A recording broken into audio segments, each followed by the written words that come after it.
Hey everyone, this is Daniel, And I'm Jun, and we are Korean. American.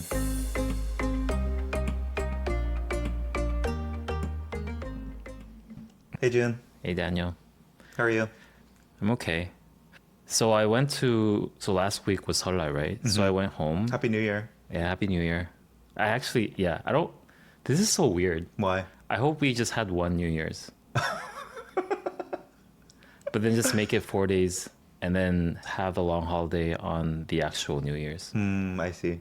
Wait, when you say actual New Year's, are you referring to Solar New Year or Lunar New Year? Solar New Year. Because in my America defense, won. Korea zero. that's the actual calendar that we're using. Yeah.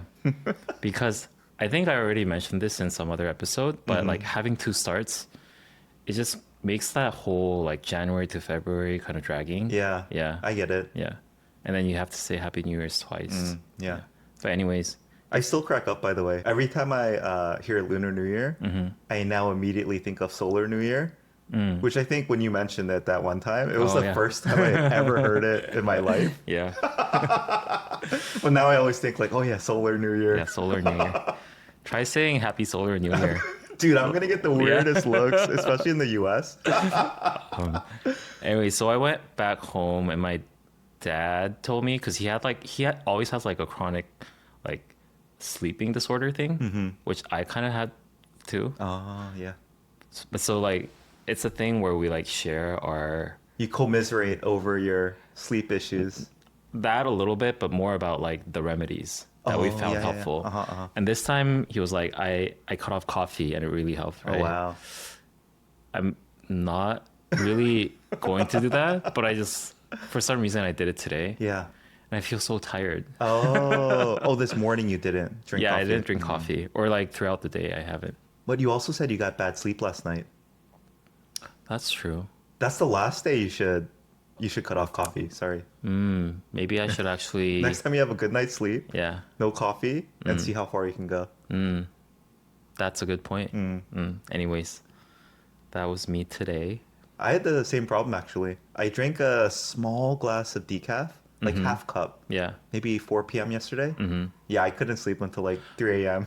Wait, which brand was that? It was Starbucks. Okay. From one of those massive tumblers. Because I feel like Starbucks only has a legit decaf. Oh, okay. For certain like Korean cafes, Yeah. they claim that it's decaf, but I swear to God that it's not decaf. Sometimes it feels even stronger than The real caffeine. I yeah. don't know why. But I think, yeah, Starbucks decaf really works. Speaking of cafes, Jin, I have my general working area. You know the place Yeah. I always work, Yeah, right? yeah. I love it because I don't have to order a coffee. I still get one a lot Yeah. to support the local achima I like, but I usually don't. I like going there because I don't feel like I feel like I don't have to pay the coffee tax, right? Yeah. And these days I've been, I guess, working with my wife more during the day, and she wants to get a coffee, go to a nice cafe. Yeah. And so I'm being forced to order a drink. Uh-huh. And it's really hard because I don't want caffeine and I don't want milk. So I can't get like any latte, one of those dalgi latte. Yeah. They're all going to have milk.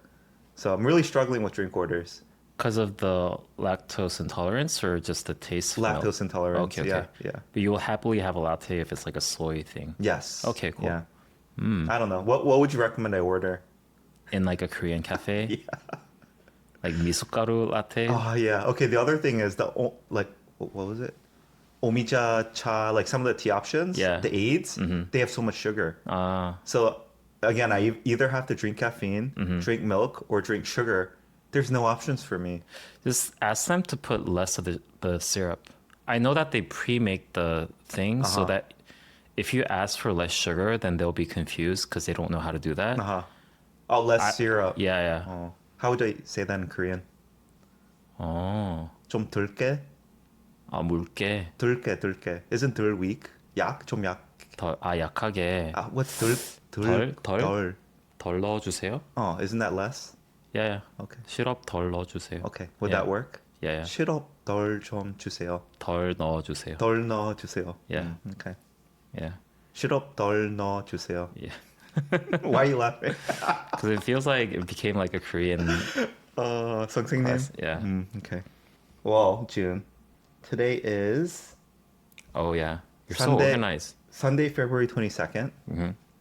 More so like when we're listening and thinking about publishing these a month after we record. I just want our audience to know. Oh, that Everything we sometimes talk we about, feel outdated, it's- but it's it- because we recorded earlier. Yes. Yeah. So today is Sunday, February 22nd. We just finished Lunar New Year holidays in Korea. And yeah, it's almost springtime. Yeah. It got warm all of a sudden. Oh yeah, today's like 19 degrees. Yeah, we're like 60 degrees. I feel like Wait, I Korean don't- weather, there's no like middle ground. It's either like ice cold Yeah. or then all of a sudden it becomes summer. Yeah, Yeah. it's really warm today. However, the air quality has been really bad. Oh yeah. Just yeah. look. Yeah. Yesterday it was good.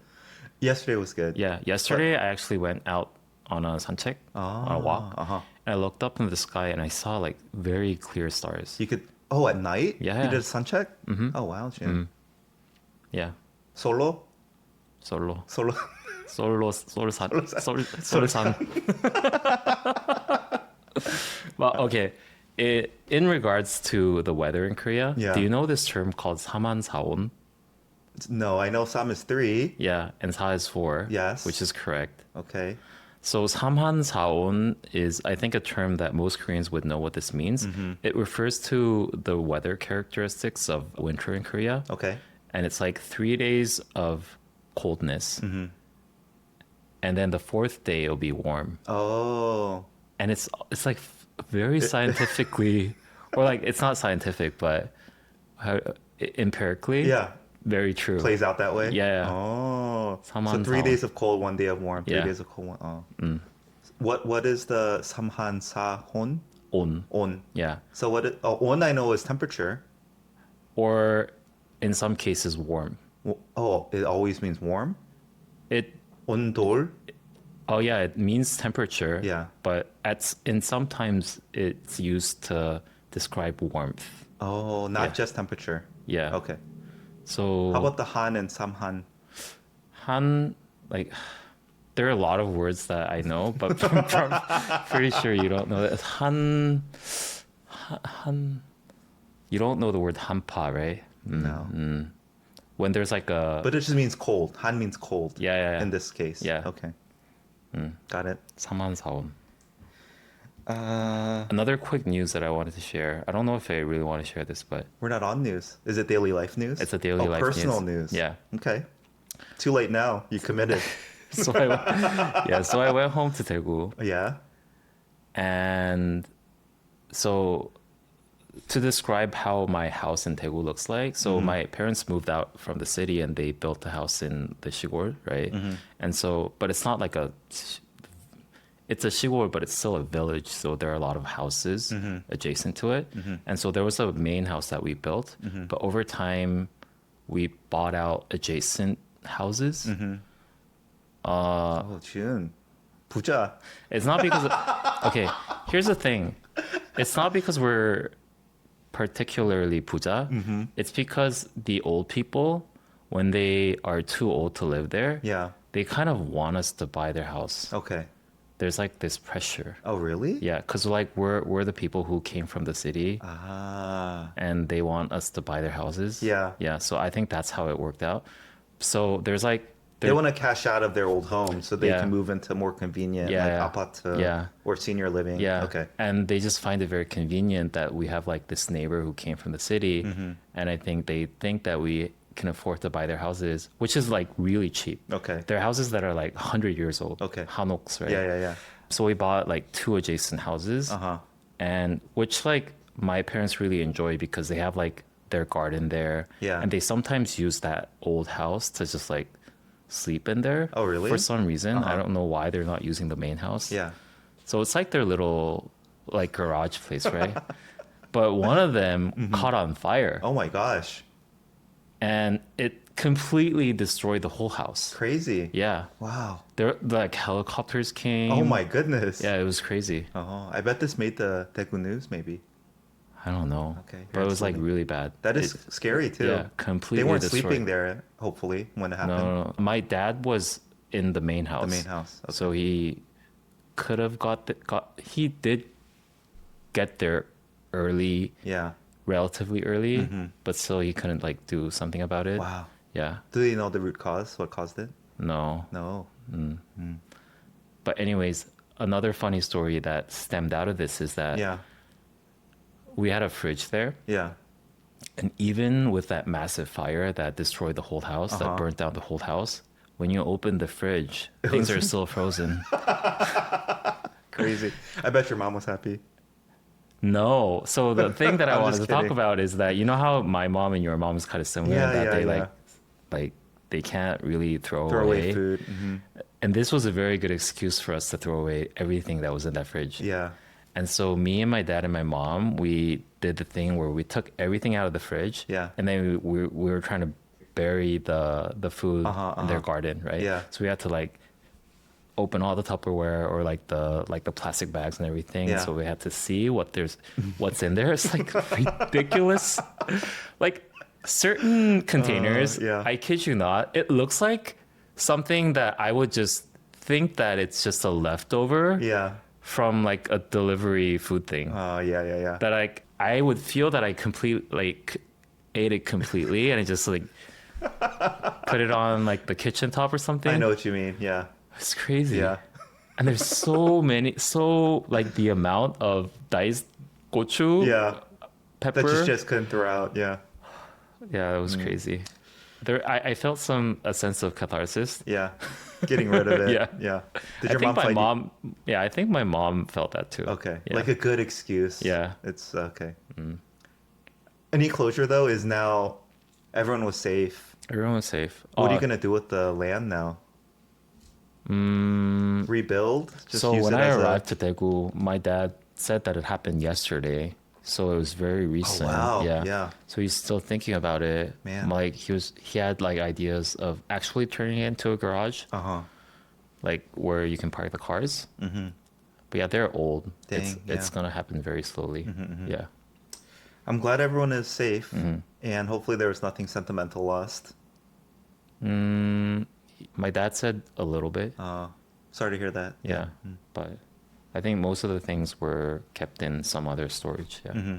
The other house. The other house. Yeah. In California, there's this concept of ADU. ADU. Is that an acronym? Shoot, I don't know what the A. I think D is dwelling unit. Let me look up what ADU stands for. Attached dwelling unit. Accessory dwelling unit. Mm-hmm. And you know, there's all these. Is that like a tree house? It's more like a giant shed. Oh, it's like one of those like pool houses. Kind of, yes. Yeah. So again, land in California is so expensive, and there's all these rules and codes and all these things as to how much square footage your, I guess, house can take up relative to the land plot. You know, so you don't basically have the entire house going up into the border. Yeah. And then getting the right permitting and everything to expand your house footprint is it's such a pain. But getting these ADUs, I think, is just like a shortcut. There's still some work involved. Yeah. But it's not that much work compared to actually expanding the square footage of your actual home. So anyway, basically everyone just plops down an ADU anywhere they can. Yeah. It acts like a guest house, kind of a maybe home office, or somewhere your in-laws can stay, whatever, right? So Is that where the husband stays when they had like a bubuseol? like a fight. Or they just I don't know why that's the first thing that comes to mind. go sleep in the doghouse. Yeah. Yeah. I don't know. We've never had one. But this is what it reminded me of. It's like you have your main home. Yeah. And then you have your accessory dwelling units just for storage. Yeah. Or when your parents get in the fight. Yeah. In Korea, I think there's a word for that. We call that 별채. 별채. Yeah, 채 I think is a Chinese word for house. 별 is like a separate thing. Okay, yeah, separate house. Yeah. Oh, interesting. Yeah. All right. I guess in my mind, I would imagine they're less common in Korea. Just because land is not at so much of a premium. And I don't see people trying to like maximize the square footage of their home relative to the land, because they could just build to whatever size they need. Maybe Yeah, I'm wrong. I don't even think there's a building code like that. Just do whatever you want. It's your land, right? Yeah. That makes A part of me feels like that's how it should be, but you can also understand what people would do, right? They would just build like monstrosities or really tall or ugly things. So Yeah. I can appreciate, especially from a safety perspective, that there are building codes. But anyway, What do you think differentiates what an actual house is versus what an ADU is? oh, interesting. Yeah. I'm sure there is some legal definition. I don't know. I just actually. I even think some ADUs can be attached to the house itself, which is really now skirting the law, right? But in my mind, it would be detached from the main home and probably require plumbing, something like that. Yeah. Oh, funny enough too, didn't we covered this before? The definition of a bedroom, needing an egress like a window, and then in Korea that's just not true. So. Oh, it's not true. So bedrooms can have no windows? I think I remember a conversation with a real estate agent, and it was clear that they did not have the same assumption about bedrooms that I did. How is a window an egress though? Just something you can get out of. Okay. Anyway, Yeah. I think we should cut that part. Okay, June, on my end, I have a few daily life notes. So previously I mentioned I've been going to the dentist. So I had some observations from my dentist trips I wanted to cover. This might hit close to home because your mom is a dentist. So I think everyone who's ever gone to a dentist in the US has this, they know the awkward experience of like you being mere inches away from your dentist's like face. Yeah. When I was growing up, I don't even think they had like the face guard, but now they might have a plastic covering or whatever. Yeah. But they're like right up in your face. It can be kind of awkward. Yeah. Do you close your eyes? Do you look away? Yeah. But in Korea, do you know what they do? Yeah, there's a face cover. They just slap on this like cloth burlap sack thing. Yeah. It almost feels like I'm being held hostage, but it's just covering my face area, my eyes, and they have a small opening for your mouth. It was so weird at first, like when they did it. It was so unexpected. Yeah. But I think it definitely avoids that awkwardness of like, oh, I'm like staring straight at the eyes of my dentist. Yeah. Have these always been around, or when did these come to be in vogue? I want to say it's pretty recent. Recent meaning maybe like from 15 to 10 years ago, I guess. Okay. Yeah. Yeah. Because when I was little, when I went to my mom's dental clinic, she never had them. Or maybe it's because we didn't really need that. Yeah. But I think that whole like nuance is very like a recent thing where like you cover people. Yeah. But you noticed this though. Yeah. Yeah. Similar thing in hair salons. Yeah. When they do the shampoo. Right? They used to almost never have the comical. covering. Yeah. And it's like a recent, like 10 to 15 years ago thing where they started like covering up your eyes. Yeah, so for our audience, when you go to a hair salon here, and they're doing shampooing your hair there, they'll put like almost like a very thin tissue-like material covering your eyes. That's what you're talking about, right? It depends on the hair salon. Like if you go to like a fancy one, Yeah. they would actually put warm like towels. Towel? Yeah. I On feel your like I eyes. go to a pretty fancy one, but they don't do that for me. I think it differs. I definitely went to one where they had like a warm towel. Did it have a smell like lavender or cucumber? Oh, maybe. Yeah. That would be awesome. But anyway, yeah, so they'll cover your eyes. Yeah, they put a very thin, and it's awkward because they stick it with water, but sometimes it falls off. And then you're staring at Yeah. the person shampooing your hair. Wait, now that you mentioned hair salons, do you have your eyes open when they're actually cutting your hair, or do you close them? Oh, I keep it open. Because I feel like sometimes it's kind of awkward too. It can be awkward. Yeah. I keep it open. Okay. The awkward part for me isn't the eye contact with or looking at the hairstylist while they're cutting my hair. It's the lack of small talk. It's so quiet. Oh, I think it depends. I think they're really good at sensing Oh, whether for me. whether Yeah. they want small talk or not. Yeah. Well, maybe they can't sense my desire for small talk, but inability to communicate. What do you want to talk about with your hairstylist though? Anything. Like Oh, about I don't know. How was your day? How was your weekend? have you initiated talk? So, June, not these days I don't do it, but I think the first year or two, my typical salon appointment, I'd start by doing some small talk. Oh, 잘 지내세요, whatever. And then, very quickly, 5 seconds into the conversation, it hits a stop, like a roadblock. And then it's just awkward silence the rest of the way. I think it just might be his or her character, like their personal character. Yeah. I think it's just me. Yeah. Like I just can't, it's not worth it to communicate anymore. Yeah. Sad. Okay. But yeah, so they'll put this like cloth, again, burlap style sack on your face to cover your eyes, and there's a little hole for your mouth. Yeah. And the whole like the cloth does get in the way though. That's the thing. Like I wish they would almost just cover your eyes like they do at the hair salon, because like they're like the cloth is definitely getting in the way a little bit of the tools, and when your mouth is wide open, right? It's just like it feels like too much. Why don't they just cover your eyes? I'm gonna propose that from now on. Okay, the other thing I would mention though, June. So I got my initial treatment done, and they had sutures remaining because I had a very minor gum procedure. So they had 2 sutures in my gum. What are sutures? Sutures are kind of stitches, but they're made to. I think they're just stitches. I don't know what the difference would be. I'm sure there's a difference between a stitch and a suture. But they had like 2 stitches, basically, 2 of the strings to keep the gum in place after they had done a minor operation. So you pulled out your tooth? No. If you want to know the whole thing, I think I had a receding gum line, which was exposing a little bit more of the root. I think that's what happened. That's what's happening to me. Yeah, so the procedure is to basically extend the gum line to cover that just a little bit. It is very minor. You know, there's some bruising for a week or whatever. But yeah, anyway, I had the procedure done. And then 2 weeks later, I went in for a follow-up.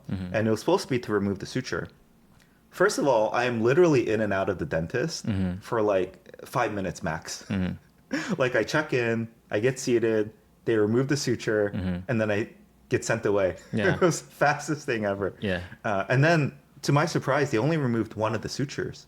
Okay. And so they then scheduled another follow-up a week later. Same thing. It's like 5-minute long appointment. But I think, for me, it works, right? I'm not working during the day.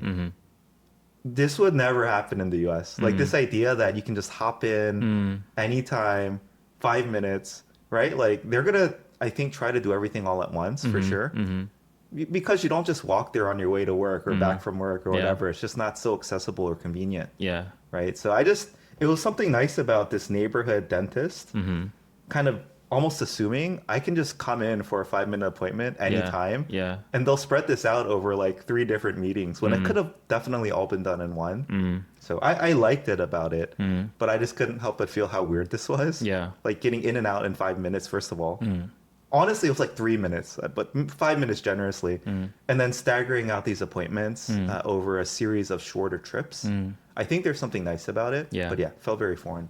I want to know your take on it. I had a very similar experience in my, what do you call it? A GP, general practitioner. So I have a thing that I take daily, right? The only reason that I go to this place is to get Prescription fill? but it's just the same thing. And it literally takes like 6 to 7 seconds. I sit in front of the doctor and he says like the same thing. And I say yes. Like, 안녕히 가세요. Yeah. And that's it. Yeah. Like, how does that work in the US? Oh, dude, Granted, I don't know. he does prescribe me with like 2 or 3 months worth now. Sure, yeah. But still, like, it's the same thing. Unfortunately, I honestly cannot answer this. Yeah. I just don't know. I've never been on any sort of prescription med for a long time, so I don't know. Okay. But I imagine it's similar. But I do think I think every doctor would probably schedule at least 5 minutes for every patient. Yeah. Just to small talk, just to answer questions. Yeah. How are you doing? Right? It's just they don't value the efficiency, I think, of just like getting through patients. So I think that's might be one of the differences. But he gets paid like, I pay like 25,000원 for that 6 seconds. Oh, you do? Yeah. To the doctor, not for the prescription? To the doctor. Oh. Separate to the pharmacy. Well, I had for my 3-minute dentist appointment, it's just like $2. Okay. It's like But still. Like, Isn't that crazy? Like I will go to the dentist for 3 minutes and pay them $2 to remove one suture. Yeah. I mean that whole thing would sound so foreign to any American. Yeah. Okay. Sorry, that's it for for the dentist trip. But yeah, overall, I was lucky enough to find a dentist that speaks some English. They were actually through a friend of my kids. One of my kids' friends' parents is running the clinic, and so we were referred to them. So, yep, been very happy with my service. In case they ever listen to it. Are they in Pangyo? Yeah. Okay. Okay. June 2nd. This one's very quick. You know that Poke place in the Taekwon building where you used to work? The one in the Poke all day. They don't give chopsticks by default. What do they give out? Fork and spoon. That makes sense. Spoon doesn't make sense. Why would you give a spoon for a salad? Oh, because mostly they have the rice in it. I think that's why. Oh, yeah. I think their yeah. default option is rice. Okay. Yeah. Is it? A little bit of rice and then salad. I see. Yeah. Do you? I know they have chopsticks because I saw some people eating them. But do you ask for chopsticks? Do you eat your salad with chopsticks or a fork or a spoon? I don't care. I think I usually go with whatever they give me. you. Yeah. Okay. I found myself a little bit annoyed that I had to. First of all, I didn't ask for chopsticks, but I wanted to. I was just too lazy. But I think that's the definition of poke. Poke. Well, it's a salad. First of all, let's be clear. It's a rice. I think it's at the basis is the rice, and then there. Do you think it's a salad? I think the base is greens. Interesting. So to be clear, mine that day I got the noodles. Oh, okay. Yeah, 밀면. Yeah. The 메밀면. Yeah. Can you say it? Yeah. 메밀면. What is 메밀? It's think like it's whole grain. buckwheat. Yes, buckwheat noodles. Yeah. And I appreciate the spoon. It's like a twirling spoon. So when you eat fancy pasta, you can like twirl the fork against it to get the noodles. Anyway, so I appreciate it, but I wanted chopsticks to be clear. I would take chopsticks over fork and spoon any day. Interesting. I think a lot of people might have asked for spoons because by default they have the rice things. But do Koreans use a spoon to eat their rice? It's sticky rice. The greatest thing about sticky rice is you don't need a spoon to eat it. This is such an interesting topic. Is it? I think your default choice would be the spoon. For your rice? For your rice? No. Yes. No. Yes. It's to keep it clean? Well, I think that's just the way it is. So you eat your banchan with your chopsticks, and then you switch to your spoon to eat the white rice? No. I think... I am... There's no way I believe this. I want to say that's the default. Default proper? Or is that how you're supposed to eat it? Or how people in actuality eat their food? So I think... Well, that's a very good question because I think by default, I guess... custom, you use your spoon for your rice. My mind is blown. But then a lot of people, especially when they become adults, they start using chopsticks. When they become rice. adults? Yeah. Okay. Why? I thought it would be the other way. I think chopsticks needs more dexterity. And children really can't do that yet. Yeah. So they use a spoon for the rice. Yeah. I never thought of it that way, but I think the neighboring countries like Japan or China, they use chopsticks for the rice as default. Well, Chinese jasmine rice is not sticky. I don't think you can use chopsticks. But they still use Oh, chopsticks. do they? Yeah. And they like shovel it in a bit, Because their right? spoons are just made for the soup, right? See, I would only use my spoon in Korean cuisine for the soups and the jigaes, the stews. I don't... I'm trying to think. Have I ever scooped white rice with a spoon? I have a very good evidence of why Koreans think that they should use a spoon for rice. Okay. Because they call it a papsukgarak. I mean, they call it a sukkadak, but they also call it a papsukgarak. That's what it's called? Yeah. Okay, but bap doesn't always refer to rice in Korea. It's just food. But I think in this sukkadak. I think in this context, I think it means the rice. Rice. Yeah. Okay. Interesting. So you personally, you have your Korean babsang out. Yeah. Do you use your spoon all meal? Unless it's for soup or jjigae? I rarely use my spoon for the rice. I'm a person who uses the chopsticks for the rice. Okay. But in Korean cuisine, you tend to like pour some jjigae into your rice a little bit. I've never done that. Oh, you don't do that? No. If anything, you mara your bap into the jjigae. Well, the jjigae is like a communal thing. You can't mara your pot Oh, in the jjigae. oh, really? Yeah, Okay, so okay, you, okay. yeah, I see what you're saying. I you don't do scoop that. the jjigae into your pot, right? I'm a And then, purist. I don't like tomato. and then it becomes very, it doesn't become sticky Yeah, anymore. it So becomes you have to, unsticky. you're forced to use your spoon. But at that point, you're not eating rice. You're eating the jjigae. It's kind of a kukbap It's 국밥, situation. Okay, anyway. It doesn't bother. It would not bother you if you got your salad. I think this Without is such an chopsticks. interesting topic. I want to make it into reels. June, if I just had to pick one utensil in the whatever, spork, whatever, Yeah. I'm going to pick chopsticks. Me too. They are so convenient. Yeah. I can do anything I want with them pretty much. Yeah. Yeah. In general, I'll also admit I'm lazy. Like if I can use my fork to cut whatever I'm eating, I'm not going to use my knife. I'll use the side of the fork. I know that can be a little uncouth, but unless I have to, like it's a steak or something really hard, I'll just use my fork. Yeah. Interesting. I'm just a lazy eater, I think. Anyway, I did manage to eat that meal just fine with my fork, but every bite I was a little bitter. I was like, I wish I had chopsticks. Why didn't you ask for them? Too lazy. I already sat down, started to eat. And I was like, wait, where's my chopsticks? You know why? In comparison to the other poke place closer to me, that place always gives you chopsticks. And even better, they're wooden. Yeah. They're like the thicker wooden chopsticks. Yeah. So easy to use. I love it. So you're just 귀찮아 to I'm ask for. lazy, yeah. I am lazy. There's a, Lazy is not the perfect translation for 귀찮아. but you were 귀찮아. I want think. 귀찮아. It's like Yeah. it's like a nuisance. Yeah. It's like minorly annoying. Yeah. There's like a thing in Korea where they say that, especially Korean men, when the restaurant gets your order wrong Yeah. and they actually give out like a totally different menu, they would just see it Oh, I just anyways. yeah, I do that. It's 귀찮아. I do that all the time. It's just not worth it. Yeah. It's good enough too. Okay, Food is food. you're a 한국 남자. Wait, is that an international thing?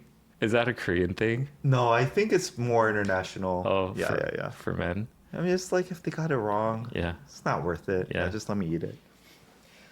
Okay, let's see. Daily life. Okay, I have my two final ones. You have a lot of daily life today. I always have a lot of daily life, I feel like. June, we already chatted about this briefly in Cacao, but I thought it was interesting enough. I wanted to revisit it Yeah. on air. So almost immediately after we recorded that episode around The indirectness. some of the language trends, Yeah. right? So could you summarize? It's like, So the thing that I had a little bit of beef about the people these days, like young people talk, is that they use the word 같아요 a lot. yeah, 같아요. I wanted to clarify by saying I'm not annoyed by the word 같아요 per se. I'm annoyed by the fact that when it's not a 같아요 situation, they still use it. When it's like clearly their opinion, they still use 같아요. Okay. And you added onto it by saying something 가능하세요? And also, 다름이 아니라. 다름이 아니다. Yeah, yeah. 다름이 아니라. Like those two things, yeah. It's sort of like a accessory word. So immediately after that recording, the Yeah. next day, I got a phone call Yeah. from our kids' kindergarten. So actually, to be honest, I should have expected this. Anytime there's a long holiday, like 설날, right? The 유치원, the kindergarten bus was not being used for 5 days. It's the middle of winter. It's -5, whatever. It's freezing cold. Yeah. So of course it doesn't start the first time, right? The battery died. Yeah. And I should have. This happens every time there's an extended holiday. But anyway, I'm waiting at the bus stop for my daughter to get picked up. And I get the phone call. They're like, "Oh, 아버님, 다름이 아니다." But it's like blah blah blah. Did blah. you laugh? No. It was like, oh, because it was cold. I was like, why isn't the bus here? It's running yeah. late. And they were like, oh, the bus is not going to be able to get there. So it's like, 같아요. Like, I don't think we're going to be able to pick you up today. Yeah. And then they said, would it be possible, 가능하세요, if you could drop off your daughter at the school? It's like Right? a So perfect perfectly- usage example. Literally, they hit all three of the phrases we were talking about. Yeah. And I'll be honest, my reaction was like, 네, 알겠습니다. Like, I was audibly annoyed. Yeah. Maybe I should mask that. I don't know. I wanted to get your opinion on Yeah. it, which is why I asked you. And then, of course, I just went to drop her off. This spawned, I thought, you in a very interesting conversation about when you can kind of show your annoyance, right? And again, I think ultimately our conclusion was that hierarchy plays into this a lot. But yeah, I wanted to dive into this a bit with you. Yeah. I think in that particular situation, I think there's a certain level of hierarchy, meaning that they have to be very apologetic to you, right? And I think it's because they're service providers, and also it's because that was something that was promised to you, but they couldn't Deliver on it. Yeah. So they were being particularly apologetic to you, and thus all the accessorizing words to So- mitigate. The indirectness in your mind is to mitigate the bad information. Yeah. Let's just break it down though, right? Like 다름이 아니다, it's like 다름이 아니라. this is a big deal though. This is not a small thing. Yeah. So I think that is not appropriate here. Ah. No, I think it was very appropriate. 다름이 아니라. Maybe I don't know that. Because I think that should be like, oh, it's no big deal, but Oh, it's no big deal, but it's like, it's nothing other than but. so how do you use it then? So you don't use it in a way to say, oh, it's no big deal, but that's how I always heard it used. It's like, oh, this is not 큰일. Oh, no. It's not that at all.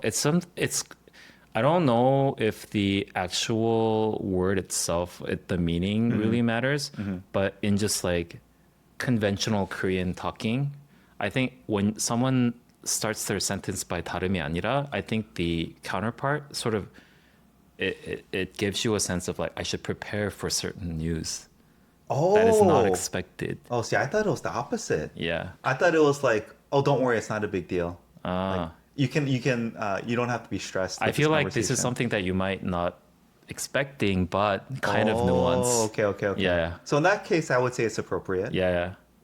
Okay, interesting. I always felt like it was used to say like, oh, don't worry, this is not huge, but Not necessarily. Okay, yeah. got it. Yeah. cut that. Yeah. Okay, June. When they said like, oh, I think there's been a problem with the bus. It looks like we're not going to be able to pick you up today. Again, I recognize it's being polite, but it's also not that clear. That's true.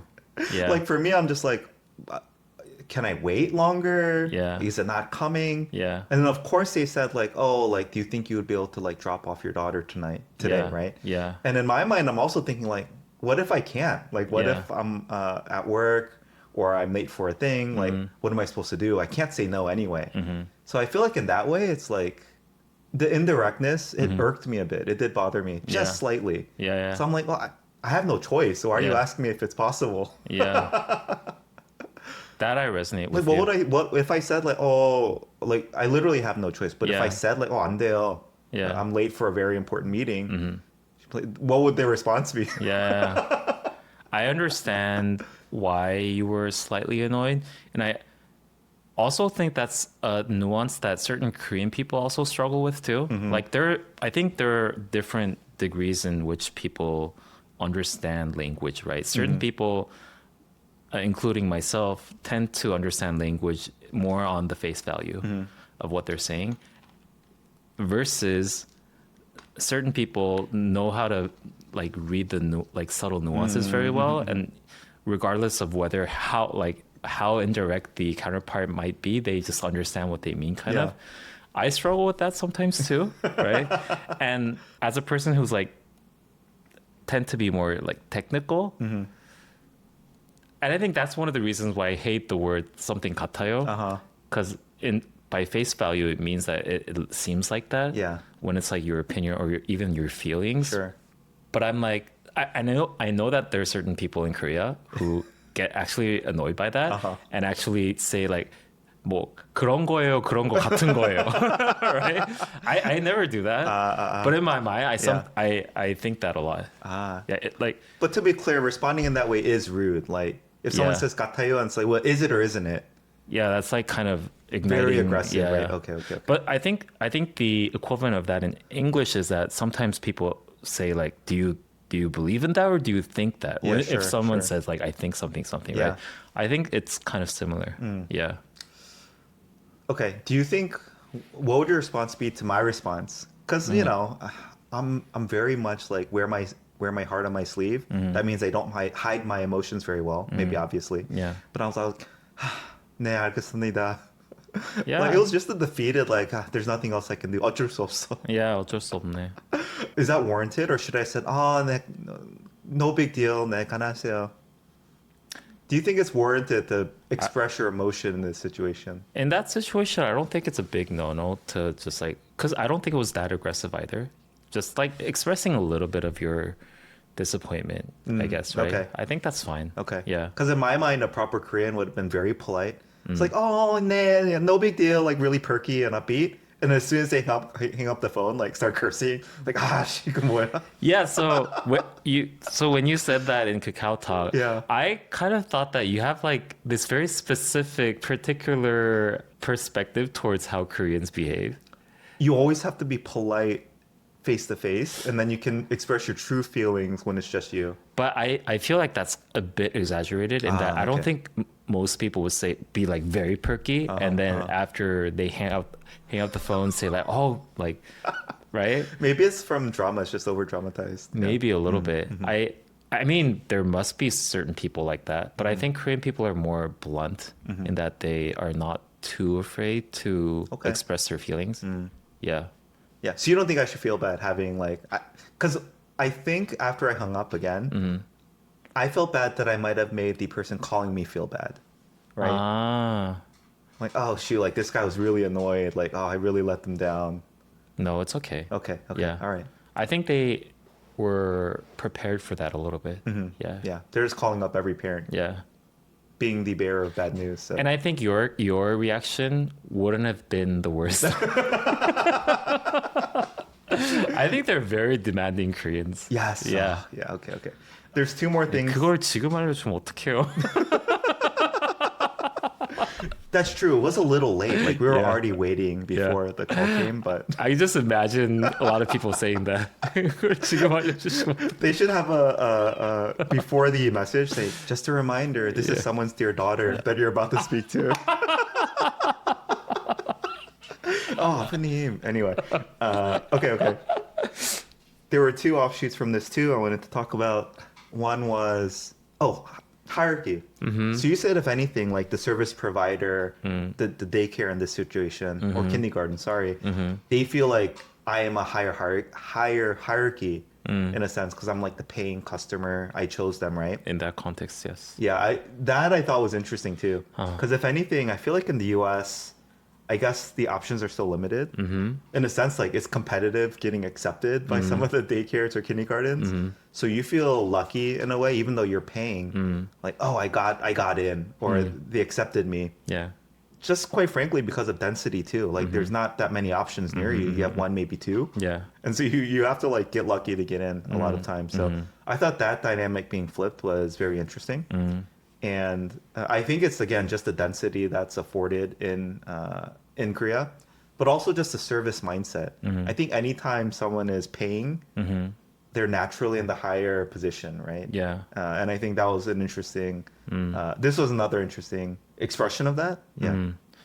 I think there are two things. Number one, there's a saying in Korea that goes, "customer is king, 손님은 왕이다." Which I think is the U.S. equivalent, by the way, is there too. The customer is always right. So yeah, I think it's a good thing for the customer, but then it like embedded this negative attitude for Korean customers to be super demanding. yeah, Number two, I think the supply demand thing also that plays out in Korea too, especially for certain luxury brands, right? Because they're like super hard to get. I heard that like in Hermes, yeah. or I don't know what the Americans call that. Do you read that as Hermes? I don't know. I think let me think. Hermes. Yeah. Yeah.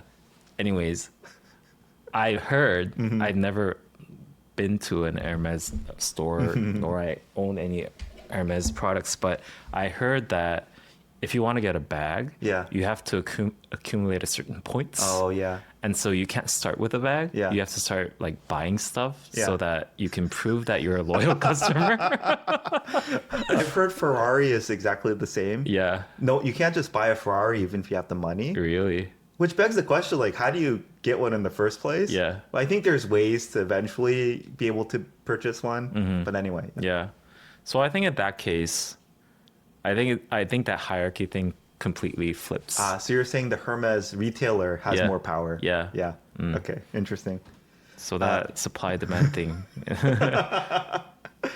Okay. The other one was because you made a point. I wanted you to repeat it because I thought it was a very interesting discussion around hierarchy. Uh-huh. Where remember you said, I think, well, in America, don't people do this too?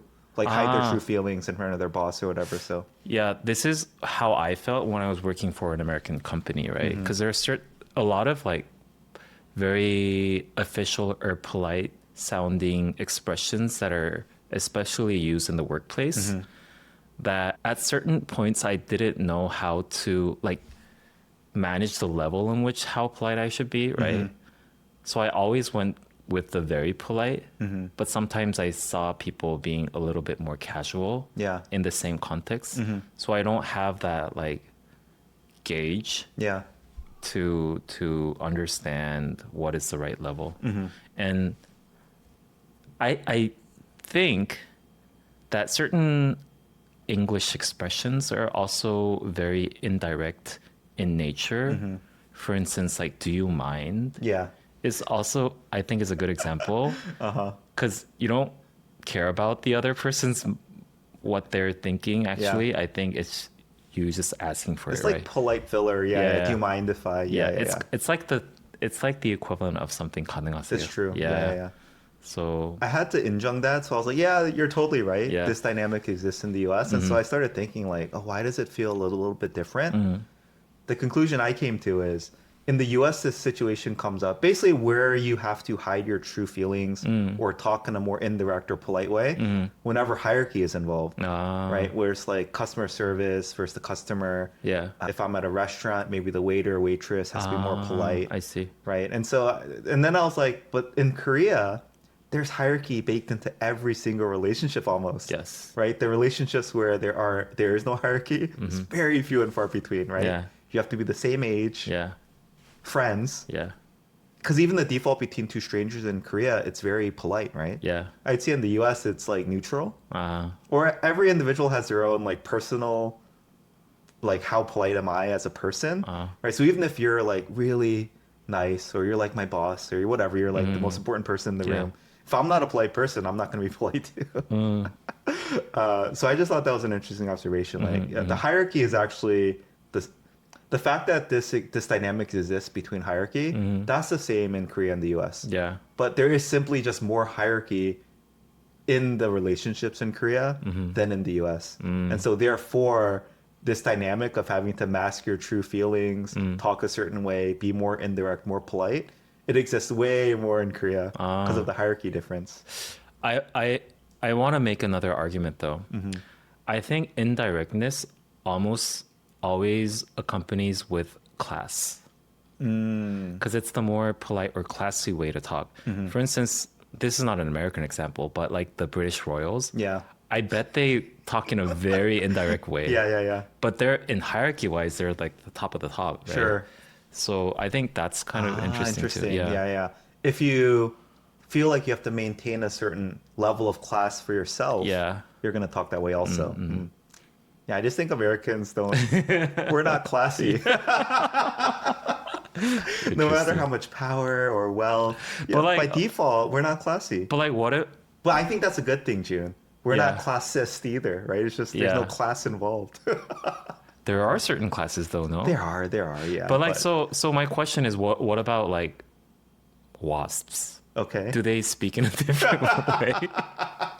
So you're referring to WASP as white Anglo-Saxon Anglo-Saxon, Protestant. Yeah. How do you think of the WASP class in your mind? I don't know. I've never met one. I only like you. I only understand them through like American dramas or media. But you think they're more well-to-do, more proper, right? That's your impression of WASPs? I feel like they're the American version of the royal class. Oh. Yeah. That's not my impression of them. Yeah, they're a little bit more conservative, a little bit more proper. That I'd agree with. Yeah. Are they more indirect in general? Yeah, maybe. I think this has changed over the years. Yeah. But I think, again, because like Britain is like where Americans came from, right? Britain's all about class and hierarchy. They have Yeah. the royals, you have your class, right? Yeah. Wait, have you watched But over time, it's kind of gone away in the US. Wait, have you watched Desperate Housewives? I can't say I. I haven't Gotten into either. it? I Yeah. only saw like snippets of them. I don't know if they're wasps. Yeah. But they're like suburban white people, right? Sure. Yeah. And they act in a very indirect way. And yeah, they yeah. hide what they actually feel, Yeah. right? And granted it's very exaggerated to make fun of them, I think, in the drama. But Yeah. I think it shows like that because it reflects reality in some way. Yeah, I think you're right. Yeah. I think you're right. Yeah. Maybe it's a white person thing. Maybe it's a class thing. Okay. Interesting. So not just hierarchy, but class. Maybe. I don't know if we have time to go into this. How do you think class plays out in Korea? Class. Yeah. Just money. Just money? Whoever has more money Yeah. is higher class? I think even like 20 years ago, I think there was a certain aspect of like pride in that like people who necessarily are not known to make good money, but still could maintain a certain status. For instance, like professors Yeah. in universities. And I think that is dwindled a lot these days. And it's all about the money. Yeah. Yeah. You know, I've said, famously is the wrong word, but I've said on this podcast before, Yeah. America has no concept of socioeconomic class. It's just economic class. Like, Really. remember I told you, like, But you don't have you don't have respect towards the scholars or professors. no, No, not at all. I don't think so. No. Oh, interesting. It's just if you made your money, we don't care how you made it. You're rich. That puts you in your own class of wealth, right? And I think that aspect of socioeconomic class is pretty much non-existent. Wow. And I thought it makes me a little sad to hear that you think Korea has gone down that path too. Yeah. I think that's the eventual path of Capitalist capitalism. society. Yeah. All right. Anyway, okay.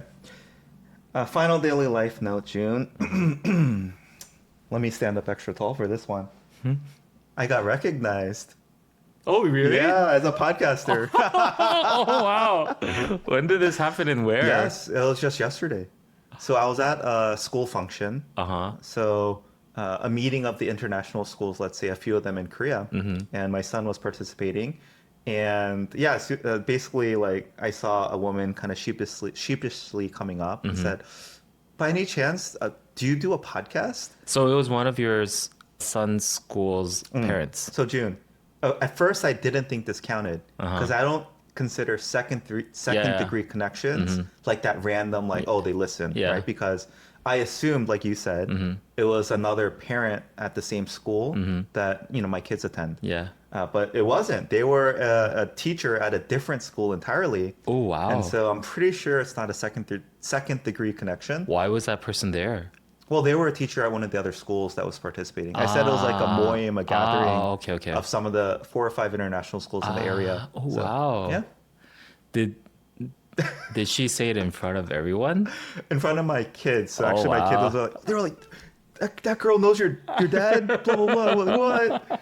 It's like, oh, your dad famous. That's cool. But yeah, I want to shout out, with her permission, shout out teacher Yujin from, I'm not going to say the school name, but I will say we had a very brief conversation.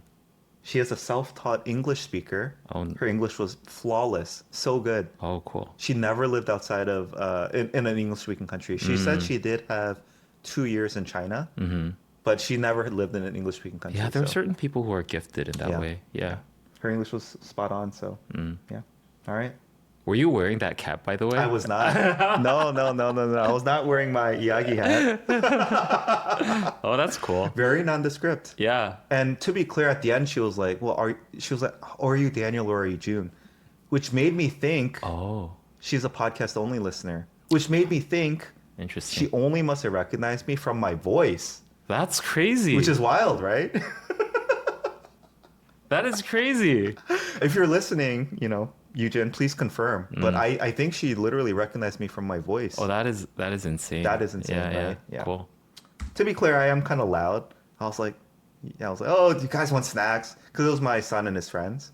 So I'll go get you a drink and like Wow. whatever. So maybe she heard me talk. Anyway. That's crazy. All right.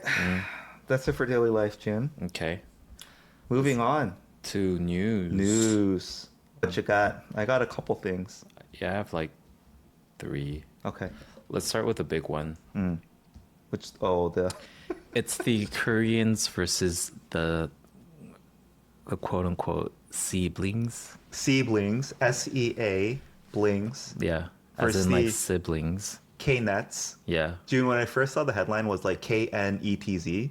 Yeah. I thought that was someone's last name. So I looked up like who's Nets? Yeah. Who's like and then it's just like, oh no, the K netizens. Yeah. Yeah. Netizen is like a very old internet name, I think. Is it? Internet It's word. such a Korean Konglish word. Is it? Yeah. Oh, it's a word that only Koreans use. I mean, I can't say that for sure. Yeah. Definitely Americans don't use the word netizen. I think it's I don't think it would have stemmed from Korea. Okay. Because like the word citizen isn't really used in Korea, so I don't think it must have been coined in Korea, but I think it's a very old, like early internet ages word that Koreans really stuck onto. And I then feel like I'm Americans pretty well versed in early internet culture. netizen. It's not from America. Oh, let it me isn't? look it up. Okay. Etymology of netizen. Yeah, I'm probably wrong. Oh, you're right. Internet pioneer Michael F. Hobbin in 1995. Okay.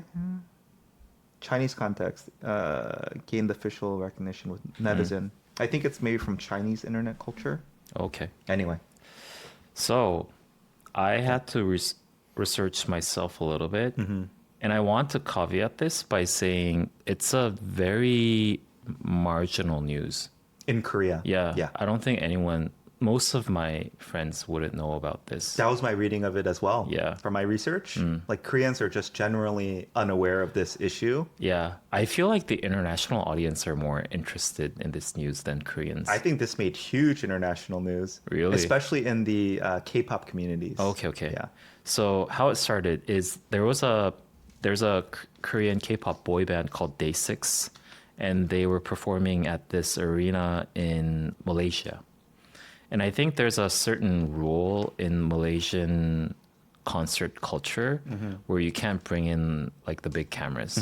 And it is specifically a K-pop fandom culture in Korea where the fans like bring their DSLRs with like their like we call it tepo camera, as in like Canon camera, with like super fancy like trillion zoom lenses to get like very crisp close-ups of their K-pop idols and post it on like their fan sites, right? So it's kind of like their duty, I think, is what I learned now. It's not for just themselves. It's like their like communal duty. Yes. Yeah. So if they have like a certain, I guess they treat that as like responsibility, duty. As a responsibility. But because it clashed with the rules of Malaysian concert culture, they were banned or something on site.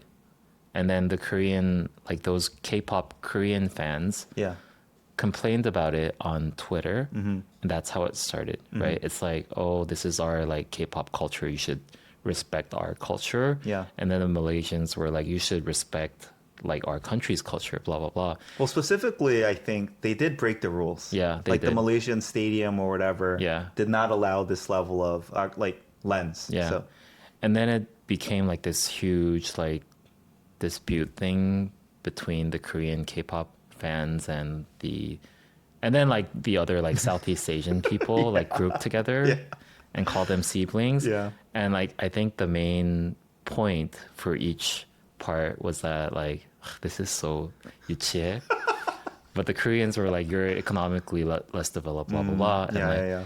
And like the Southeast Asians were like making fun of like the declining birth rate and plastic surgery and like suicide rate and stuff. Yeah, sure. Stuff like that. Yeah.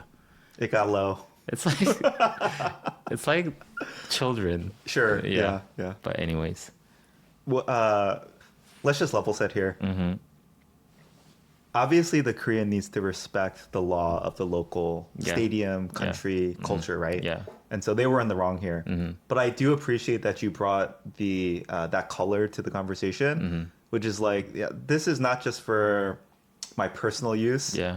I feel like it is my duty to my fans Yeah. on the fan site I run to produce the, since I'm here physically, I need to upload these really high quality shots of Yeah. the idols, right? So that was interesting to hear. But yeah, I mean, can we clearly say the Korean was in the wrong here? I think so too. Okay. I don't think there's any excuse Yeah. when that's the law, when that was the rule of that concert hall. Yeah. If you can't do it, you just can't do it. I do want to also use this as a chance to say, like, yeah, this was not big news here. Yeah. It's a very small, very niche population Yeah. that was fighting against all of Southeast Asia and the K-pop fans globally, right? So I don't think we have all the time to go into like how one by one each of the countries got pulled in, because it started with Malaysia. Yeah. And I think like Singapore came to their defense. I don't know, like, And, Thailand. India. And then I think India? Okay, Indonesia, maybe. Maybe Indonesia. But someone posted an upside down flag. Of like, Some European country got pulled in too because the K netizens Really? they accidentally put the wrong flag, or they put the flag upside down, which then resembles another flag. So that country got pulled in. I just think it's hilarious, Yeah. personally. yeah. I think Twitter itself is a very niche culture in Korea Yeah. to begin with. Yeah. Like, very maniac culture, I think. Well, basically, the people who use it are hardcore Yeah. in whatever domain that they want to talk about. Yeah. I see. Jun, an oft quoted thing was this proverb. I want to hear your thoughts on this. The quote goes, "I against my brother, I and my brother against my cousin, I, my brother, and my cousin against the world." And it just describes basically these circles of loyalty. Like, of course, siblings fight, but as soon as we're threatened, Yeah. we're going to go after you and band together. Yeah. And as soon as like even our cousin is threatened, like we're gonna band together against the world. So this is how the Southeast Asian countries were basically unifying together. It's like, if you come after one of us, Yeah. we're gonna go after you. Yeah.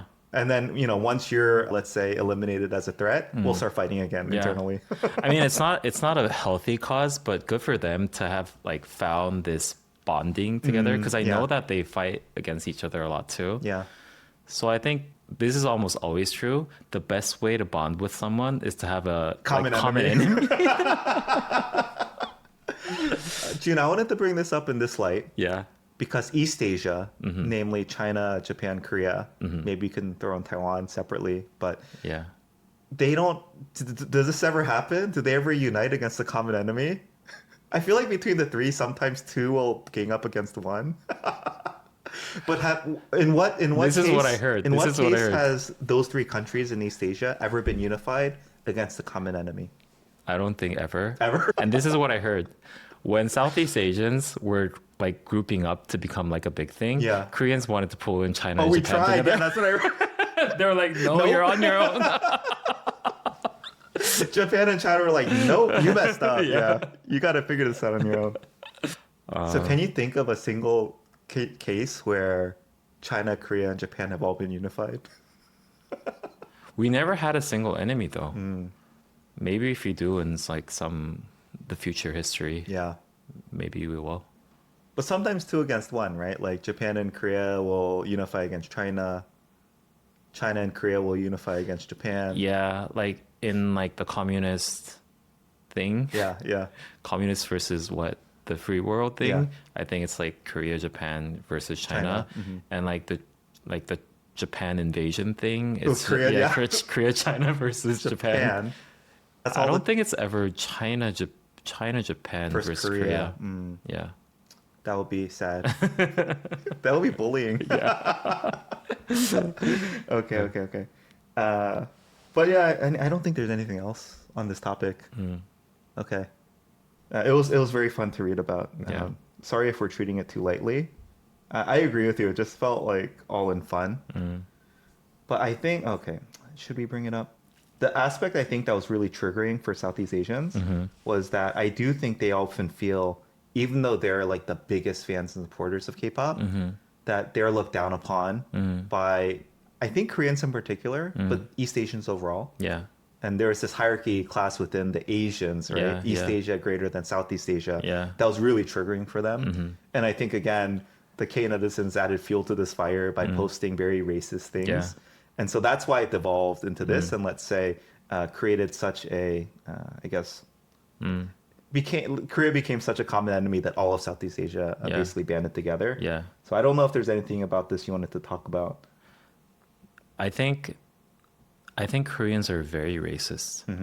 And the reason why it doesn't come up that much is because we don't have to deal with it that much, right? And so in instances like these, right, it really shows like the very intrinsic racist nature of how Koreans are. And I don't think it's like because we're like bad people in general. It's just because I almost want to say it's human nature to always like sort of understand things in different hierarchies, right? Like, am I better than this person? Or like, is this person better than me, right? But it's through like that trial and error and like dispute and all that, like through all that history is when racism becomes more systematically refined, I want to say. Korea never had a chance to go through that. Yeah. But it's not a class thing, right? It is kind of like a class thing, no? Do you think it's a class thing? It's an economic class thing because Korea has nothing other than the fact that they're better off economically. What about in comparison to China then? Because I think they're on pretty comparable footing economically, like per capita. And obviously, as a nation, China is doing far better than Korea. And yet, Koreans still are pretty racist against Chinese. I think it's the per capita that matters. I don't think they'll look down on Singaporeans. Oh, for really? instance. Interesting. Yeah. So it is almost purely a class thing, you think? I think so. Interesting. Jun, I wanted to bring up, how much of the Winter Olympics have you been tracking? 0. 0? Yeah. Except for the fact that You saw the two gold medals that Korea's won. snowboarding and then short track. Yes, yeah. I just know because like Naver sends out like push notifications. But other than that, I haven't really watched the games. Before we move on, I watched the Korean short track relay team win. I teared up at the end. Oh yeah. I don't know why. It was kind of dramatic because there was a it? comeback in the last lap or lap and a half. And Korea was behind, but then they caught up and won gold. But I guess I have some national pride in Korea. Ethnic pride? Good anyway. for you. The other one was, of course, there's a ton we could get into with the Chloe Kim being the very famous Korean American snowboarder, just the phenom. Yeah. And then the Korean gold medal winner. We should at least name her. What is the Korean name? Choi Ga-on. Choi Ga-on. Yeah. And so she won snowboarding gold. And yeah, Chloe Kim got silver. Chloe Kim is the goated, she's just dominant in snowboarding, Korean American athlete. And I believe mentored her, which is kind of cool. And was very happy to see her win, which was cool. There's a ton we could get into regarding Korean American versus Korean in this sport. But I do think the interesting thing here was two things I wanted to follow up. One, she's getting some flack in Korea, right? For being a gumsoja, gumsuja, basically a very privileged, rich person.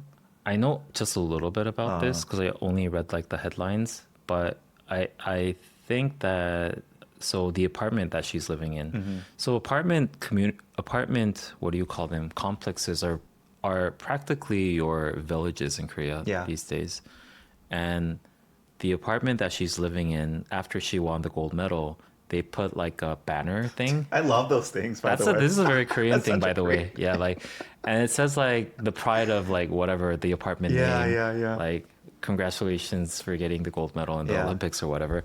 And that apartment, apparently I've never heard of it, but is a very is it Gangnam Apart? I think so. Expensive apartment. And people were like saying, oh, like she's a 금수저. Oh, come on. And that's why she could have won the gold medal or whatever. And they eventually had to put it down. Whoa, they put it down. Yeah. Oh, so much flack. So it was medium news at least. 레미안 원펜타스 is their apartment name. These names, man. 레미안 원펜타스. Oh yeah, it is. Gangnam Apart. 강남 아파트. Okay. Yeah. I mean, I have so many thoughts here. Wait, to shed a little bit of Okay, more okay, okay. detail into this, I want to tell you the price of how expensive this apartment. Oh, 71억. It's the apartment. 71억? 1억. Yeah. Wait, And it goes up to 110억, some of the more expensive ones. 110억? Yeah. So 10 billion? So it's 7 million US. equivalent to 10 million almost. If you're doing 1,000 to 1 conversion. Yeah, yeah, yeah. Yeah. Oh, yeah, that's expensive. Yeah. Yeah, just so for our audience, it can roughly, I think the numbers are between 5 and 7 million USD. Yeah. Yeah. So yeah, this gives you a sense of just basically how affluent, let's say, this family was. Mm-hmm. But I don't know. I think there's an assumption Mm-hmm. that a lot of these Olympians are well off. Like if they can do the training and their parents can afford it, etc. I think it's a known fact that Winter Olympic players are known to be more well off. Yeah, Because yeah, it yeah.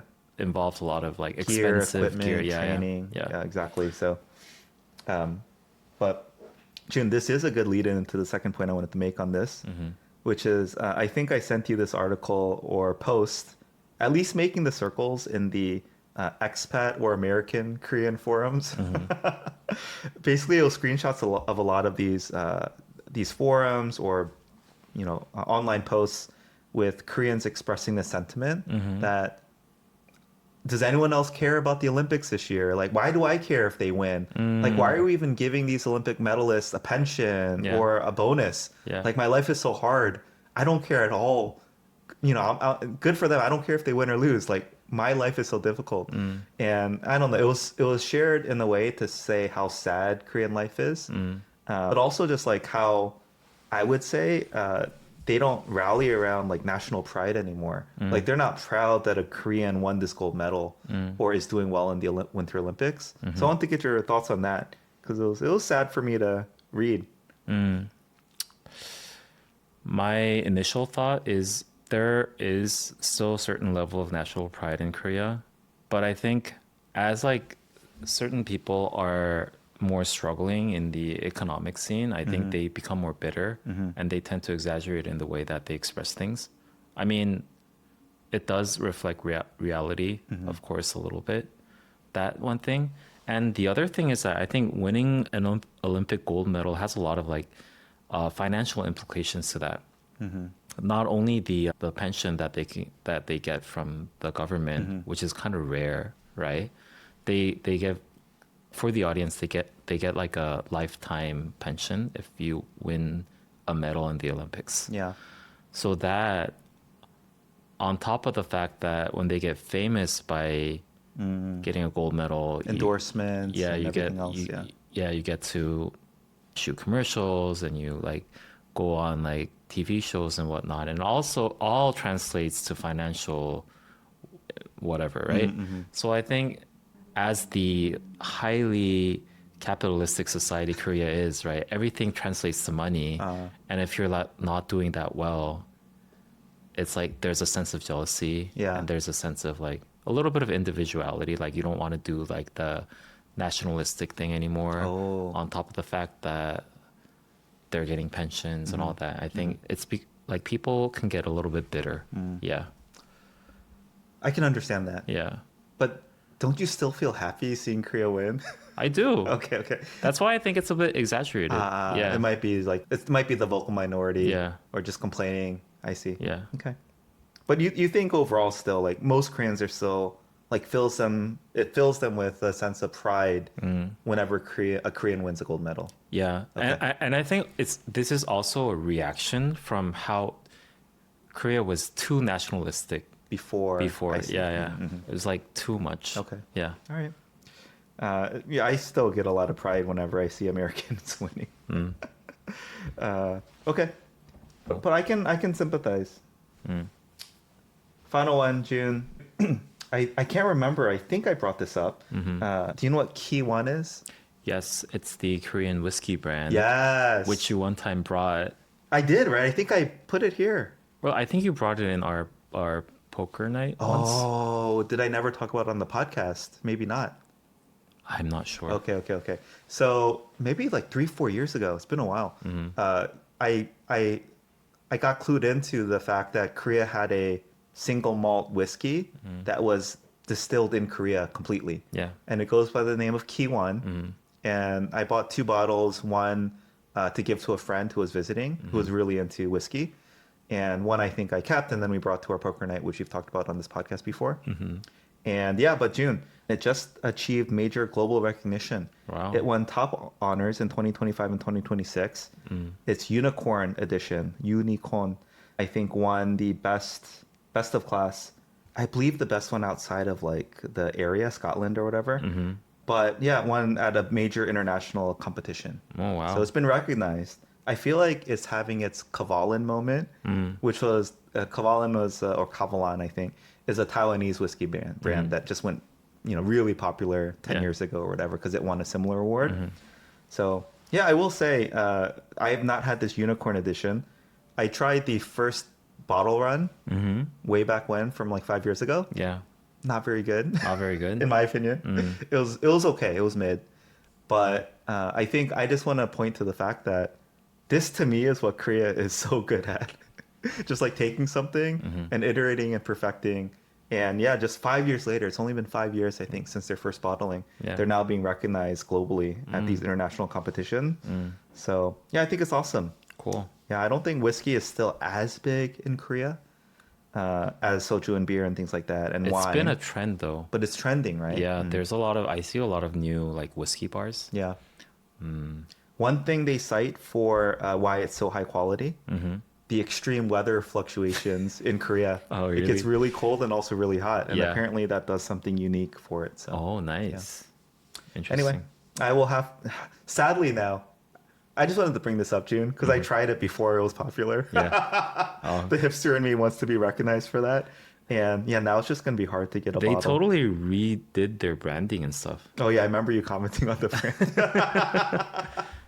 It's better now, I think. Well, it, they loo- have 3 different runs now, I think. it looks more premium. This unicorn.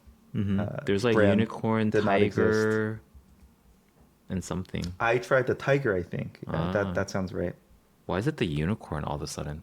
I don't It's like tiger. Very it's- Korean, right? Yeah, and then a unicorn. Interesting.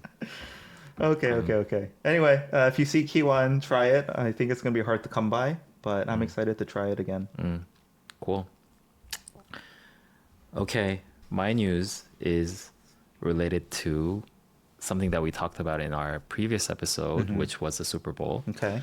And as the Korean that I am, I didn't watch the game, but I watched the very, Ads? I think, no, I didn't watch Oh, the ads either. Dude, there were so many good ones. Oh, I should watch the Oh ads. my gosh. Yeah. We should do a whole episode dedicated to like commenting on the ads. Oh, that would be They were so good. awesome. Okay. I love American ads. Sorry, I love sorry. ads in general. Anyways, and I heard that the what's that halftime Halftime show. show was very controversial. So I had to watch it. Yeah. I actually watched it yesterday very randomly. It just Yeah. like popped up in my algorithm. I had a lot of thoughts. Oh. Okay. Yeah. First of all, I did watch the Super Bowl by myself. Oh, you did? But okay, really quick. This is how streaming should be. It was like $1. I was like, of course I'm gonna pay to watch this. So On YouTube? what's it called? DAZN, The Zone. What's that? Yeah, it's just like it's The pretty big sports now. thing? It's a sports streaming I site see. service. Yeah. Anyways, so I didn't watch the game, nor did I watch the ads, but I just watched the halftime show. Yeah. First of all, I didn't know Bad Bunny was a thing. I also did not know. Yeah. Never heard of him before. Yeah, before actually announced as seeing a- the news that he's doing the halftime show, I was like, who is this Bad Bunny person, Same. right? Yeah. Apparently he's like really big in the Huge. Latin American community. Yeah. And so I heard that at first, like the first offer to perform at the halftime show went to Taylor Swift. Oh, really? I did And not she hear that. declined. And so this was their second choice. So it was very theatrical, I think. The overall thing was like very well calibrated in every shoot. And it almost like felt like a musical. And as the performance itself, it was really entertaining to watch. Yeah. But I also thought, this might sound very un-PC, Okay. but I kind of understand why certain Americans were pissed off Sure. about the performance because it had like zero English in it, Zero spoken English. and it was the whole thing was about Latin American pride. Yeah. And at the end, they even brought up all the flags, right? And he Yeah. was like waving the flag of Puerto Rico is, I think, where he's from, right? To be fair, he did bring the American flag too. Yeah. And I think what he said in Spanish was like America and Puerto Rico are one or something. Yeah. That was the message that he was trying to send out. Yeah. And so I kept on thinking, what if this was BTS, right? Yeah. And they were performing halftime shows, and it was all about Korean culture, and he was showing like snippets of Korean history and everything. And at the end, he like waved the Korean flag. If I were to be American, I wouldn't be that happy. I could either. get that. Yeah. Yeah. One key difference though, Jun. Yeah. Korea's not an American territory. Yeah. That is true. Yeah. Yeah. I mean, Puerto Rico is technically a part of America. Yeah. It's So- it's the way of them making a colony without calling it a Yeah, colony. yeah. Oh, anyways. I think the slogan that people took from this is the only thing more powerful than hate is love. And I think that was one of the rallying cry after this. I think it's also a lot, just like it's actually very fitting for this episode because we talk about the K-netizens versus SEAblings, Southeast Asia siblings, right? I think this really was seen as unifying for the Latin American community, which maybe like, they have a lot of squabbles internally, but this really brought them all together. And yeah, in contrast, this was controversial because like you said, there was zero spoken English. Crazy. Yeah. And as a viewer, for me, it was very entertaining. But then when I started reading like Reddit posts and other posts from people in the community about like how much it meant to them, and actually like describing every single piece of the performance was so thoughtfully laid out. Yeah. Right, from the sugarcane plantations through the liquor and the marriage thing, like everything was so well thought out. Yeah. And like they were crying. They were like crying watching this thing. Yeah. Just seeing their culture presented in this manner. It resonated with me so deeply because I've talked about this before. I remember seeing the pre-screening again for Crazy Rich Asians. Yeah. And just I was crying walking out of the theater. Yeah. And like everyone I saw looking back at me, I was like, oh, maybe they're seeing me a little bit differently. Like it felt like I was just in a new world now where it was okay to be Asian. Yeah. And I think that's exactly the feeling that they felt watching this. So of course I can understand in a sense why people would be put off from this. Personally, I think I felt that immigrant bond with them. I was like, yeah, this is awesome. I love it so much. And, I can only hope that maybe Asian American performers will be represented in this way in the future. I think we're still pretty far from that. Yeah. The Latin and Hispanic community and population in the U.S., it's been the fastest growing for, I think, like 15, 20 years. And so they're a significant part of the population now, whereas Asian Americans are still a very small minority. Yeah, that was my take. I found it entertaining. I didn't get the original, like all of the meaning at first, but then reading more about it and seeing how much it meant to that community, I became a very large supporter of it. And yeah, I think the people that are most salty about this are, quite frankly, the MAGA crew. They had their competing halftime show, I think, led by Kid Rock. Oh yeah, which what was the broadcaster slogan? name? There was a broadcaster. Oh, let me see. Yeah. Turning Point USA. Oh, Turning Point. They led the All-American halftime show. Yeah, I don't think it did very well. So Yeah. I don't know. Am I afraid of angering MAGA with this? Not really. I think if this is gonna offend you so deeply, then I think you need to have your perspectives broadened a bit. Yeah. I think the important talking point is what is an all-American agenda, right? And when I said that I can kind of understand why certain people are pissed off, Yeah. I think it's because the performance was focusing on a very certain part For sure. of Yeah. the U.S. And I'm sure it's because they were marginalized and they wanted to bring that up, right, as an agenda.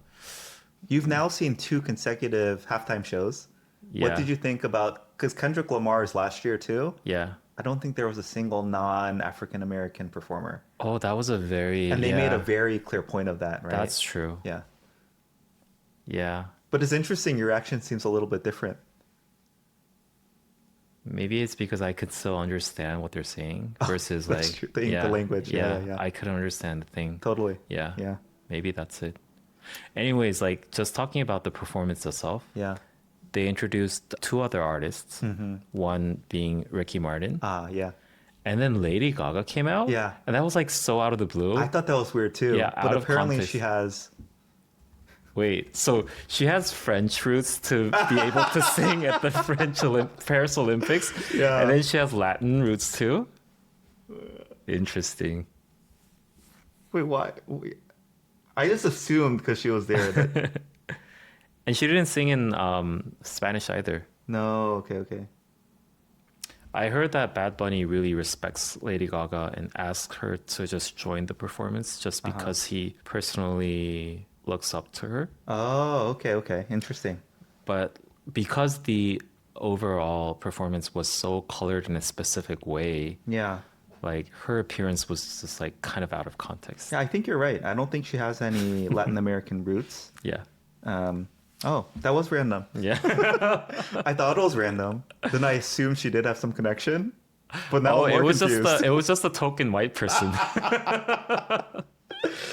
Anyway, yeah, I found it entertaining. Yeah, I can understand this pushback, maybe not specifically against Latin America or African Americans, but against the what is it? Polarization. Making it political. Yeah. Politicization. Politicalization. Politicization of the Super Bowl. But, I can understand, I for one took no offense, and if anything, I really enjoyed it. Cool. Okay, we got to speed run the rest, June. Okay, that's it for news and headlines. Trends. I just had one. I don't know if it'll go anywhere. Maybe 2 weeks ago, June, a friend and I went to a LP store, a record store In Korea? in Korea. So hipster of you. So hipster. Yeah. And it was like this 65, maybe 7-year-old ajashi. And I don't think they get many guests Crazy. In Seoul? in Sopangyo. Oh, there's an LP store There in is an Sopangyo? LP store in Sopangyo. A friend found it and we went together. Wow. Because he's getting into LPs. I can share. Okay, yeah. Former guest on our podcast, Young. Who? Oh, okay. Yeah, so Young had a day off. He came up. He found an LP store because he recently bought an LP player. Uh-huh. He's like, oh, I've been collecting LPs. Do you want to go with me? And I was like, it's kind of random, but Yeah. sure, that's cool.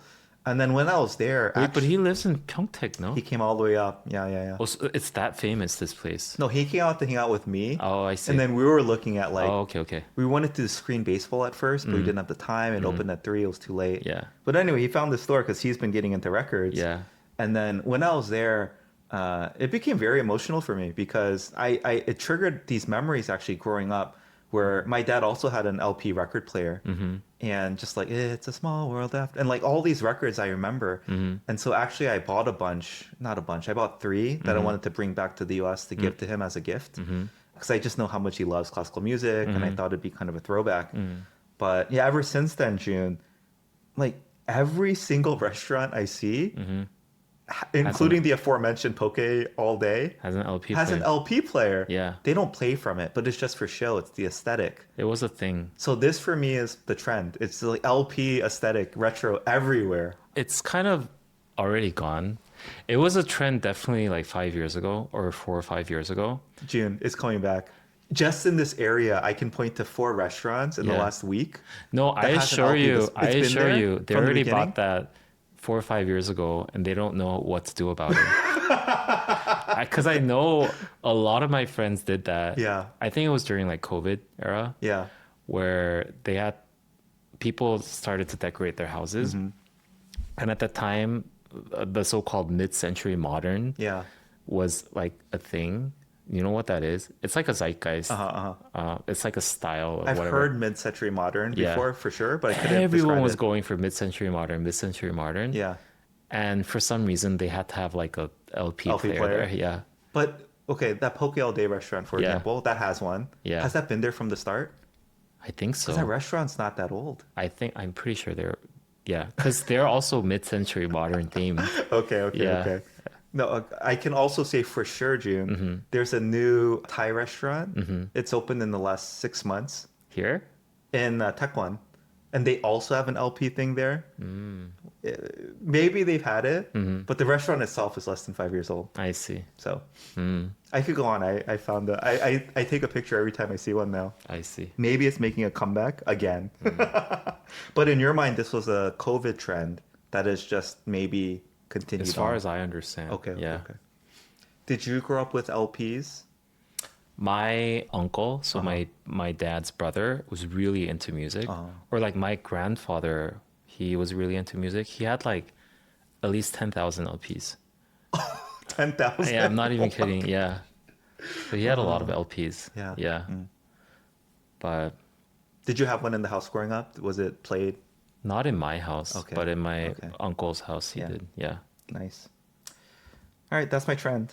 You got any trends? I have one. Okay. This has been a trend for a while, Uh-huh. but these are one of those things where you don't notice really, but once you start noticing it, Okay. it's everywhere. Do you know this shoe brand called Mouton? No. It's Maybe. okay. How do you spell it? Mouton. Oh, it's a Korean brand. It's a Korean brand that has been very popular recently, and I see a lot of people wearing this. Are they barefoot? No. No, okay. Okay, I'm gonna show you this Oh, now. Mouton. Sorry, I found them. Yeah. Oh, they just look like Vans. Yeah, and I think they market themselves as being like extra comfy. Oh. And so I see a lot of people wearing this, and it's not cheap. They're like the Crocs of Vans, but yeah, Yeah. not cheap. Yeah.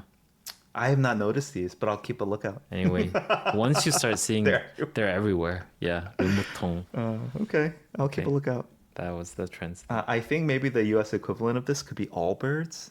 Yeah, kind Yeah, of. just Yeah. marketed as high-end comfort. Yeah, yeah. Yeah, but they're generally not branded other than that. Mhm. Okay, I'll keep a lookout. Okay. Cool. Listener comments. All right, Jun, I wanted to read a comment from one of our, again, most loyal and dedicated listeners that they frequently send in messages. And this was about the one when you were talking about your trip to LA. So it said, thanks for another daily life episode. I love how you always make the commonplace so interesting. Listening to you talk about microaggressions and the constant analysis that comes with them really stayed with me. It was one of those moments where something clicked and I realized the quote, racial weight, end quote, you carry that I hadn't fully seen before.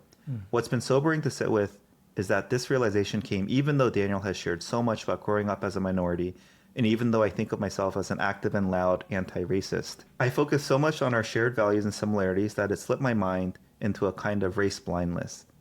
Somehow I wasn't fully taking in how the racial context can shape some of your everyday experiences. Sitting with that has been uncomfortable but important. I'm really grateful that you're so open about it. I just want to say to this listener, first of all, like, I think you might be one of the most open-minded, just like conscientious, intentional people that I've ever come across. And yet you still feel like you're still growing, and in a sense you feel bad that you weren't aware of the microaggressions and how much weight that carried. But I don't know. This comment really made me feel, I guess, more encouraged to share these things. And I think when we were talking about these microaggressions, it was just kind of a fun daily life topic. At least for me, I don't know about you. For you, I never thought it would have any sort of meaningful, deep impact on a listener like it seemed to have for this one. So yeah, I just think another good reminder of the podcast and just sharing openly and what can come from that, even though it's not so intentional or so well thought out. I think just having frank and honest conversations really makes people think.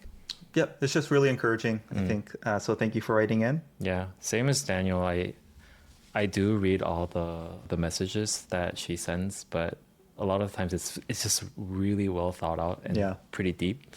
So I feel bad just to like type in very shallow answers. And it I'm the same, oftentimes ends up just like not responding at all. Yeah. But we'll utilize this time as much as possible to respond to your very well thought out messages. Yeah. Okay.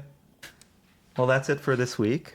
As always, if you'd like to support our podcast, the best thing you can do is share our content with someone you think might appreciate it. Beyond that, you too can write in, email, Instagram direct, YouTube comments, anything.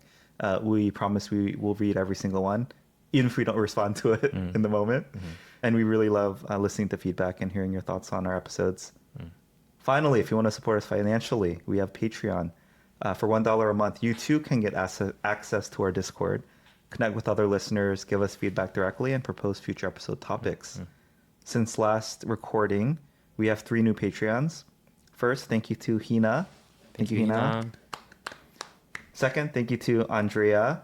Thank you, Andrea. Andrea. And finally, thank you to Jubilee. Thank you, Jubilee. Thank you, Jubilee. Okay, that's it for this week. See you next time. Bye.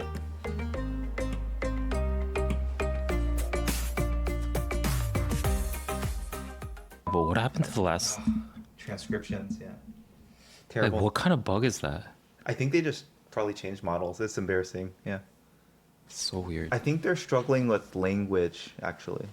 Like it, maybe because we have Korean interspersed. Because have you noticed sometimes they've been doing K, like, I know. Kiok, oh, yeah, okay. I think it's related to that. You know what annoys me the most is that it still doesn't know my name. I have to like manually go into every June, June, and correct it to Jun, which Yeah. I don't know why I'm doing that because we don't really care about like mistranscriptions. Yeah. But for some reason, I just do that, and like It's your name. I the mean, search and replace all just never works. never so works. Yeah.